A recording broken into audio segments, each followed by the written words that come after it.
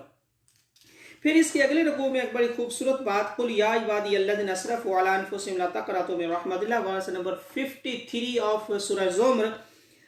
अल्लाह सुब्हानहु व तआला said, say, O servants of mine who have wronged their souls, don't lose hope of Allah's mercy। अल्लाहु अकबर, अल्लाहु अकबर। अल्लाह की रहमत से कभी जो है नाउमीद ना हो। अल्लाह, नाउमीदी दीन के अंदर नहीं है, नाउमीदी हमारे इस्लाम के अंदर नहीं है। अल्लाह के साथ अच्छी उम्मीद रखें, वो हमेशा मदद फरमाता है। अल्लाह ने फरमा दिया है कि नाउमीदी कुफ्र है, अल्लाह सब कुछ कर देता है, वो सब कुछ कर सकता है तुम्हारे लिए, तुम अच्छी उम्मीद अल्लाह के साथ रखा करो।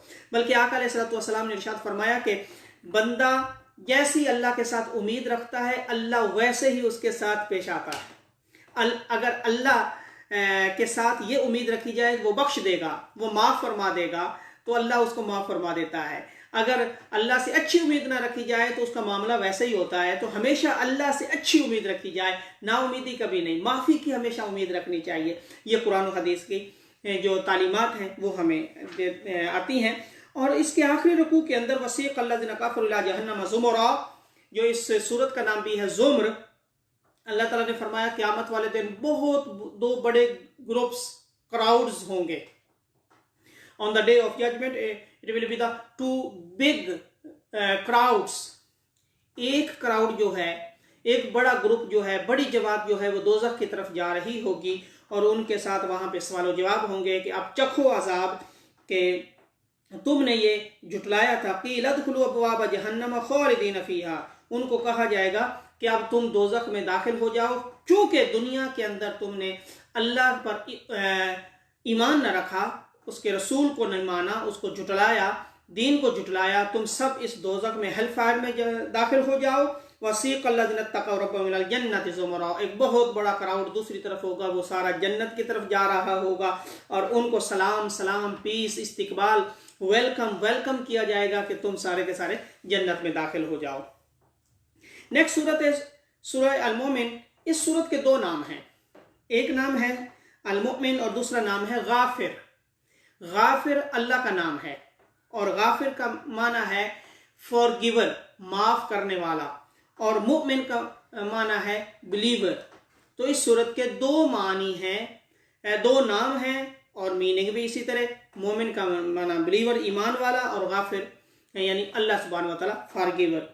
तो तीसरी आयत के अंदर अल्लाह ताला ने फरमाया गाफिरिज़ ज़म्बी व क़ाबिलित तौबी शदीदिल इक़ाबि ज़ित ताउल, the forgiver of sin, the acceptor of the repentance, and the severe in the torment, the lord of bounty.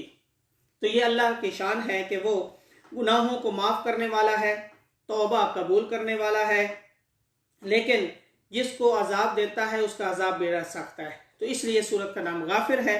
फिर इसी तरह आगे इस सूरत में एक वाक़या आता है कि आले फिरौन की कौम में से एक बिलीवर था, एक मोमिन था, जिसने अपना ईमान छुपाया हुआ था कि कहीं ऐसा ना हो कि फिरौन उसको कत्ल करवा दे।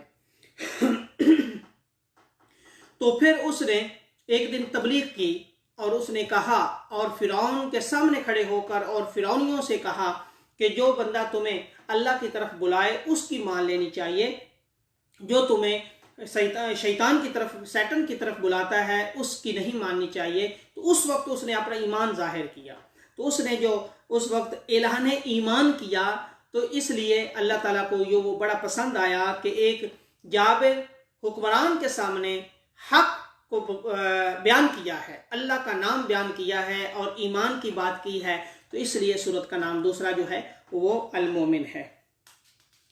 फिर इसके अलावा इस सूरत के अंदर बहुत अच्छे अच्छे मज़ामीन हैं, ख़ुसूसन जन्नत के बारे में, जन्नत की नेमतें और जन्नत की नेमतें कैसी होंगी और उनका दाखिला कैसा होगा और वहाँ पर कैसी मुलाकातें होंगी, ये सारा अल्लाह रब्बुल इज़्ज़त ने इस सूरत में बयान फरमाया।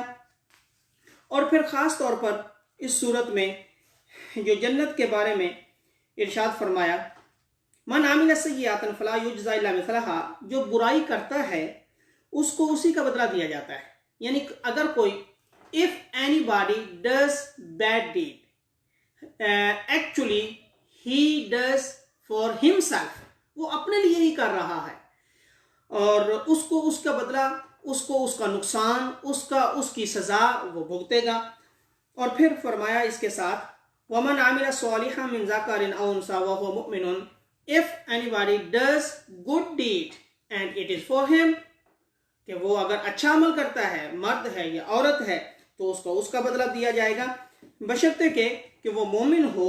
फउलाइका यदखुलूनल जन्नत युरज़क़ून फ़ीहा बिग़ैरि हिसाब, जन्नत के अंदर जो नेमतें हैं वो बगैर हिसाब की होंगी। Is uncountable blessings and mercy from Allah सुब्हानहू व तआला इन द पैराडाइज। कि जो अच्छा अमल करेगा उसको जन्नत में दाखिला मिल जाएगा।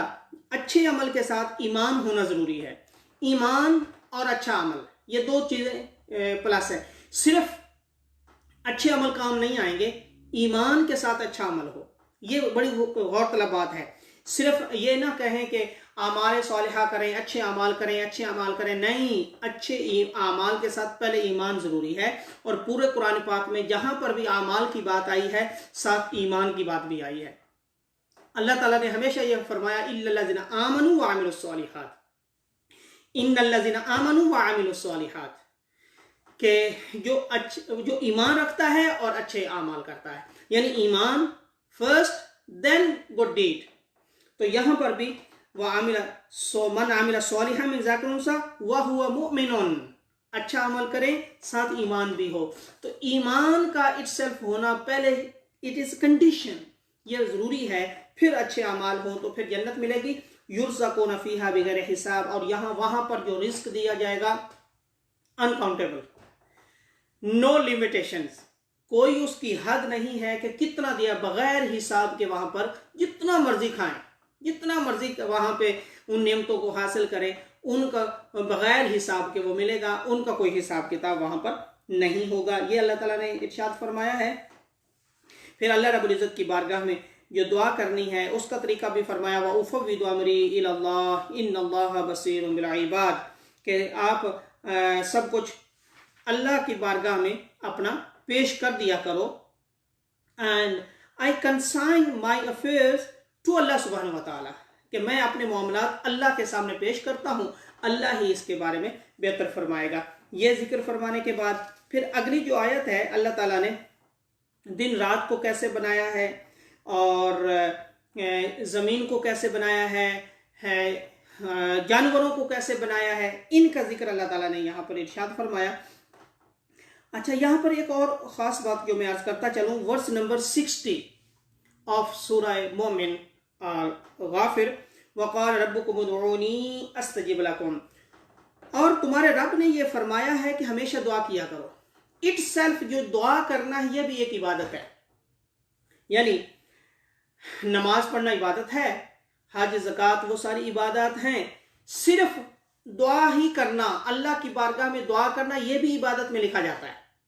यानी इट सेल्फ, सिर्फ दुआ जब की जाए तो वो वक्त भी सारा का सारा इबादत में लिखा जाता है कि ये बंदा दुआ कर रहा है, ये इस वक्त इबादत में है। और फरमाया कि इन्नल्लज़ीना यस्तकबिरूना अन इबादती सयदखुलूना जहन्नम दाखिरीन। और जो बंदा दुआ नहीं करता, तकब्बुर जरूर करता है, दुआ से दूर रहता है, दुआ नहीं करता, वो भी दोज़ख में जाएगा। यानी दुआ करना अल्लाह को ये भी बड़ा पसंद है, उससे मांगना ये अल्लाह को बड़ा पसंद है। इसलिए दुआ हमेशा अल्लाह की बारगाह में करनी चाहिए और वो माफ़ी देने वाला है। यानी कि ये नहीं बिल्कुल छोड़ दें कि खुद ही अल्लाह फरमाएगा और खुद ही अता करेगा, नहीं, दुआ मांगना जो है ये अल्लाह को बड़ा पसंद है। जो कुछ भी हम उससे मांगें वो अता फरमाता है। फिर इस सूरत के और भी बहुत प्यारे प्यारे मज़ामीन हैं, स्पेशली इसमें जो आखिर में फरमाया है, फलम्मा रअू बअसना क़ालू आमन्ना बिल्लाहि वहदहु व कफ़रना बिमा कुन्ना बिही मुशरिकीन। ये ईमान के साथ ये ज़रूरी है कि मुशरिक न बन, अल्लाह के साथ किसी को शरीक नहीं ठहराना। अल्लाह वहदहु ला शरीक है, उसके बराबर का कोई नहीं है, उसके सिवा किसी को सजदा जायज़ नहीं है। अगर कोई किसी वली के दरबार पर जाकर सजदा करता है, गलत करता है। ये अल्लाह और उसके रसूल की तालीमात, कुरान की तालीमात नहीं है। सिर्फ सजदा अल्लाह ताला को है, सजदा सिर्फ अल्लाह ताला को है, किसी और को नहीं। हाँ, वली के मज़ार पर जाना जायज़ है फातिहा के लिए, दुआ करने के लिए वहाँ पे जाना चाहिए, ना कि सजदे के लिए। ये जो गलत फहमी है हमारे अंदर, हमारे मुसलमानों के अंदर, ये इसको दुरुस्त करना ज़रूरी है। कुरान की तालीमात ये हैं कि फातिहा के लिए जाएं और दुआ के लिए जाएं। जो सजदा है वो सिर्फ और सिर्फ अल्लाह की बारगाह में है और उसी की बारगाह में करना चाहिए। नेक्स्ट सूरत और लास्ट सूरा ऑफ दिस सिपारा, दिस जोज 24 is a name is Surah Fussilat. Basically it has two names too. First name is Fussilat, the other name is Hamim Sajda. Fussilat mean is explained, तफसील से लफ्ज़ ये बना है कि ये एक्सप्लेनेशन है, कुरान सब चीज़ की एक्सप्लेनेशन देता है। और दूसरा मीन हामिम सजदा मीन प्रोस्ट्रेशन, सजदा। तो इस सूरत के अंदर तीसरी वर्ष के अंदर अल्लाह ताला ने फरमाया किताबुन फुस्सिलत आयातु कुरआनन अरबिय्यन लिकौमिन यअलमून। ये जो कुरान है, a book whose signs are expounded in detail, the Quran in the Arabic language for a people who possess knowledge and wisdom. Quran को अरबी ज़ुबान में नाज़िल किया गया क्योंकि नबी अलैहिस्सलातु वस्सलाम की ज़ुबान अरबी थी और जहाँ पर आका अलैहिस्सलातु वस्सलाम मौजूद थे वहाँ की ज़ुबान भी, लोकल ज़ुबान जो थी वो अरबी थी, लोकल लैंग्वेज। इसलिए अरबी ज़ुबान के अंदर नाज़िल किया गया और इसको अच्छी तरह सारी चीज़ें को एक्सप्लेन करके इस कुरान के अंदर रखा गया है। फिर इसके अलावा वर्स नंबर 5 ऑफ सूरह फुस्सिलत वक़ालू एंड 6 कुल इन्नमा अना बशरुम मिस्लुकुम। ए महबूब अलैहिस्सलातु वस्सलाम, इन लोगों को बता दीजिए कि मैं भी बशर होने में तुम्हारे जैसा हूँ, मुझ पर वही आती है। अब ये जो तुम्हारे जैसा हूँ इसके पीछे एक बहुत बड़ी लॉजिक है। उसकी लॉजिक ये है कि आका अलैहिस्सलातु वस्सलाम से पहले जो अंबिया के साथ होता रहा, यहूदियों ने क्या किया कि अंबिया को कत्ल किया और शहीद किया। यानी यहूदियों ने जो अंबिया का मकाम था वो उनको नहीं दिया, बल्कि उनको शहीद और कत्ल करते रहे। ईसाई जो थे, जो अंबिया का मकाम था वो उससे ज़्यादा मकाम दे दिया। यानी यहाँ तक कि कुरान कहता है कि ईसाइयों ने ईसा अलैहिस्सलाम को अल्लाह का बेटा कहना शुरू कर दिया। और इसी तरह यहूदियों में भी एक ग्रुप ऐसा था, हज़रत उज़ैर अलैहिस्सलाम को, प्रॉफिट उज़ैर, उनको अल्लाह का बेटा कहना शुरू कर दिया। यानी उन्होंने क्या किया, कभी ऐसा हुआ कि नबी का मकाम जो है वो नहीं दिया, उनको शहीद कर दिया। कभी ऐसा हुआ कि नबी का मकाम उनको और बढ़ा दिया, यानी अल्लाह के साथ मिला दिया। तो दोनों अफरात व तफरीत, ये दोनों गलत हैं। मियाना रवी है इस्लाम के अंदर, दीन के अंदर मियाना रवी है। तो आका अलैहिस्सलातु वस्सलाम से जो मोहब्बत थी सहाबा की, अब अल्लाह ताला ने यहाँ पर इरशाद फरमाया है कि इन लोगों को बता दीजिए, सहाबा को आप बता दीजिए कि मैं बशर होने में तुम्हारे जैसा हूँ। मतलब ये कि मैं भी अल्लाह का बंदा हूँ, मैं अल्लाह का बेटा नहीं हूँ, मैं अल्लाह का बंदा हूँ। खबरदार मुझे सजदा नहीं करना, खबरदार मुझे अल्लाह का बेटा नहीं कहना। तो ये मतलब है इसका कि मैं तुम्हारे जैसा हूँ। अब ये तुम्हारे जैसे से मुराद ये नहीं है कि मैं बाकी जो मकाम और रुतबा है वो भी तुम्हारे जैसा होगा, नहीं, मैं नबी हूं, यूहा इलैया, मुझ पर वही आती है जो तुम पर नहीं आती। देखने में, मखलूक होने में मैं तुम्हारे जैसा हूं, जाहिरी बशर होने में मैं तुम्हारे जैसा हूं, लेकिन जो अल्लाह वही मुझ पर भेजता है वहां पर फर्क आ जाता है। जो अल्लाह ने मुझे नबी बनाया है वहां पर फर्क आ जाता है। तो मुझे अल्लाह का बेटा नहीं कहना, मुझे अल्लाह का रिश्तेदार नहीं कहना, मुझे खुदा नहीं कहना, मुझे सजदा नहीं करना। मैं तो इस लिहाज से मखलूक हूँ लेकिन अल्लाह का नबी और रसूल हूँ। तो ये भी इस सूरत की वर्स नंबर 6 में अल्लाह ताला ने ये इरशाद फरमाया। फिर इसके बाद फिर अल्लाह ताला ने मुख्तलिफ तख्लीक़ात का जिक्र फरमाते हुए कुरान के नुज़ूल का एक बहुत बड़ा जिक्र फरमाया कि कुफ़ार क्या कहा करते थे। वक़ाल अल्लज़ीना कफ़रू ला तस्मऊ लिहाज़िल कुरान, कुफ़ार ये कहते थे खबरदार कुरान नहीं सुनना। ये जो इनके नबी पढ़ते हैं ना मोहम्मद बिन अब्दुल्ला, कुरान नहीं सुनना वरना तुम पर असर हो जाएगा। तो ये उन्होंने आपस में ये फेमस और मशहूर कर दिया था कि जो कुरान सुन लेगा तो वो मुसलमान हो जाएगा, लिहाजा कुरान नहीं सुनना, ये उन्होंने आपस के अंदर ये फैसले किए हुए थे और लोगों को कहा करते थे। और जब कुरान की तिलावत हो तो शोर मचाना, नॉइज़ और शोर मचाया करो। वो लोग कहते थे वक़ाल अल्लज़ीना ला तस्मऊ लिहाज़िल कुरान वलग़ौ फ़ीही, कि जब कुरान पढ़ा जा रहा हो ना तो शोर मचाया करें। इसी की वजह थी कि दरमियान वाली 2 नमाजें ज़ुहर और असर, क्योंकि इन वक्तों में वो लोग बाहर होते थे और कुरान की आवाज़ सुनते थे तो क्लैपिंग करते थे साथ। तो अल्लाह ताला ने हुक्म फरमाया कि ज़ुहर और असर की नमाज ये खफ़ी आहिस्ता आवाज़ में पढ़ा करें ताकि उनको पता ना चले, और बाकी जो 3 नमाजें वो जहरी हैं। तो इससे ये पता चलता है कुरान, उधर से कुरान की आवाज़ आ रही है और इधर से शोर करना ये कुफ़ार का काम है, ईमान वालों का काम नहीं है। कुरान को गौर से सुनना चाहिए। और फिर इसके अलावा अल्लाह ताला ने यहाँ पर कुछ अहकामात फरमाए हैं। वला तस्तविल हसन वला सय्यि इदफ़ा बिल्लती ही अहसन, कि जब तुम्हारे साथ कोई बुराई करे तो उसका जो बदला है तुम अच्छाई के साथ दिया करो। If somebody does bad deed for you but you have to do good thing for him, यानी ईंट का जवाब पत्थर से नहीं बल्कि गालियों का जवाब दुआओं के साथ दिया करो। ये अल्लाह ताला ने फरमाया है, ये सूफिया का तरीका है। और आका अलैहिस्सलातु वस्सलाम ऐसे ही फरमाया करते थे, जो लोग गालियां देते थे उनको भी दुआएं देते थे, जो लोग गालियां देते उनको लिए भी दुआएं करना। ये हमारा कुरान सिखाता है, ये हमें शरीयत सिखाती है, अमन और मोहब्बत की बात करती है, यानी जो बढ़ चढ़ कर दूसरे पे हमला करना है। और जितनी भी इस्लाम के अंदर जंगें हुई हैं कोई भी ऑफेंसिव नहीं है, सब के सब डिफेंसिव हैं। कि कहीं ऐसा नहीं हुआ कि इस्लाम ने कहा हो, कुरान ने कहा हो, अल्लाह ने हुक्म दिया हो कि जाओ हमला आवर हो जाओ, नहीं। जब कोई कुफार हमला आवर होते थे तो उनका जवाब और सेफ्टी के लिए उनका जवाब दिया जाता था। ये हमारा दीन का ये उसूल है और इस उसूल को हमें समझना है कि दीन हमारा अमन पसंद है और ये अमन से ही फैला है, तलवार से नहीं फैला, अमन और मोहब्बत से फैला है, मोहब्बत के साथ। आखिर में फिर अल्लाह ताला ने वर्स नंबर 44 ऑफ सूरह फुस्सिलत वलौ जअलना कुरआनन अजमिय्यन लक़ालू लौला, हमने कुरान को किसी और लैंग्वेज में नहीं भेजा इसलिए कि नबी अलैहिस्सलातु वस्सलाम की ज़ुबान अरबी है, जिस जगह मौजूद हैं वहाँ भी ज़ुबान अरबी है। अगर किसी और ज़ुबान में भेजा जाता तो वो कहते कि ये कैसे हमें समझने में मसला हो रहा है। तो इसलिए कुरान को अरबी ज़ुबान में नाज़िल किया गया, किसी अजमी ज़ुबान में नाज़िल नहीं किया गया। कुल हुवा लिल्लज़ीना आमनू हुदाउ व शिफा, आप ये बता दीजिए कुरान के अंदर अल्लाह ने हिदायत भी रखी है, शिफा भी रखी है। कुरान इट्सल्फ शिफा है, कुरान पढ़ने से शिफा मिलती है, कुरान के दम से शिफा मिलती है, कुरान सुनने से शिफा मिलती है, तो सूरह रहमान पढ़ने से शिफा मिलती है। तो मरीजों को ये चाहिए और हमें भी घरों में चाहिए कि हमेशा कुरान की तिलावत लगाए रखें और बीमारियां इसी से दूर हो जाती हैं। अल्लाह ताला ने फरमा दिया है कि कुरान के अंदर हिदायत भी है, कुरान के अंदर शिफा भी है। और एंड पे अल्लाह ताला ने फरमाया है मन आमिला सालिहन फलिनफ्सिही व मन असा फअलैहा, कोई बंदा अच्छा करता है तो वो भी अपने लिए अच्छा करता है, कोई बुरा करता है तो वो भी अपने लिए बुरा करता है। वमा अना बिज़ल्लामिन लिल अबीद, हम किसी पर जुल्म करने वाले नहीं हैं। अल्लाह किसी पर जुल्म नहीं करता, वो मोहब्बत फरमाता है इंसान के साथ, बशर्ते कि तुम भी उससे मोहब्बत करो। तो हमें भी मोहब्बत करनी चाहिए, अल्लाह के ऑर्डर मानने चाहिए। अल्लाह रब्बुल इज़्ज़त हम अमल करने की तौफीक अता फरमाए। वमा अलैया इल्लल बलाग। अस्सलामु अलैकुम व रहमतुल्लाह।